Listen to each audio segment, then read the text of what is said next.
Magandang araw sa inyo lahat. Ito pala pagbabalik ng ABS-CBN 24 oras hindi kumukupas.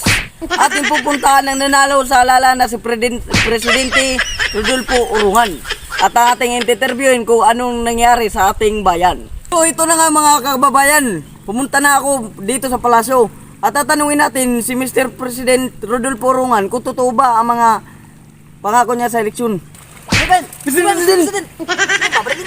Wag! Kasi yan, social media yan. Mr. President, ito na nga pala daw ang hinihintay ng mga taong bayan. Ay yung mga pinangako mo noong halalan. Sabi daw nila kung dapat daw totoo dapat yung mga sinabi mo. Hello. Aking mga kababayan ko, yung aking sinasabi sa inyo na bababa lahat ng mga bilihin, totoo na yun. At ako'y nananawagan sa inyo na bilang presidente, maraming salamat sa pagbuto ninyo sa akin dahil ako'y nakaupo ng bilang presidente ng Pilipinas. Totoo yun ang sinasabi ko sa inyo. Yung bigas na bababaan natin ng 5 piso, ngayon, mga kababayan ko, 5 piso na lang ang kilo ng bigas. Yung sibuyas, ipamigay ko na yan. Kamatis, ibigay ko na yan. Yung bawang, lahat yan, bambigay ko na yan. Yung akin lang pinapanawagan sa inyo, yung purpose na tambay. May mga purpose na yun. Lalagyan natin sila ng purpose para hindi sila kawa-awa. At sila ay dapat natin tulungan dahil sila ay mahirap lamang. Dahil dahil ako'y bilang presidente ng Pilipinas. Ngayon, totoo ang aking sinasabi sa inyo na ako'y nangangako na bibigyan ko sila ng purpose. Yung tambay, dating purpose, lalakyan ko pa ng sahod. At yung mga bilihin, bababaan natin yan mga kababayan ko. Ito ay pinabahagi sa inyo na totoo yun. Ang sinasabi ko sa inyo noong ako'y tumakbo pa ng presidente. Ngayon ako'y nakaupo na bilang presidente, totoo yun.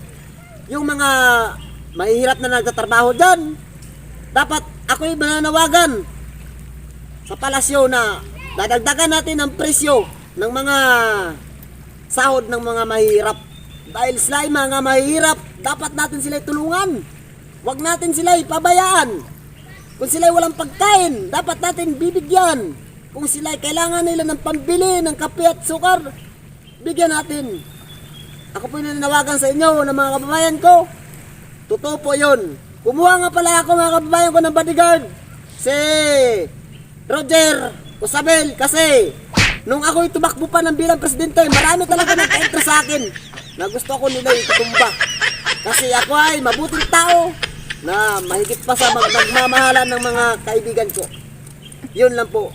God bless po sa inyo. Sa aking panawagan sa inyo, tutulungan ko po kayo. I love you po. Narinig nyo ba ang mga sinabi ni Mr. President Rodolfo Urungan? Sana siya ay inyong pasalamatan at laging subaybayan sa kanyang mga ginagawa sa ating lipunan. So Mr. President, dumarami na pala yung mga adik dito sa Pilipinas. Ano ba yung kailangan natin gawin? Ang kailangan natin gawin dyan sa mga adik, nariyan ang ating kapulisan, ating dadakpin, at tutulungan natin yan sila. Kasi kung hayaan lang natin yan sila, dumadami ang adik, ay nako, maraming kabataan masisira nan. Dapat natin sila pahayagan. Ating kausapin na huwag na kayo gumamit nan dahil nakakasira ng buhay yan.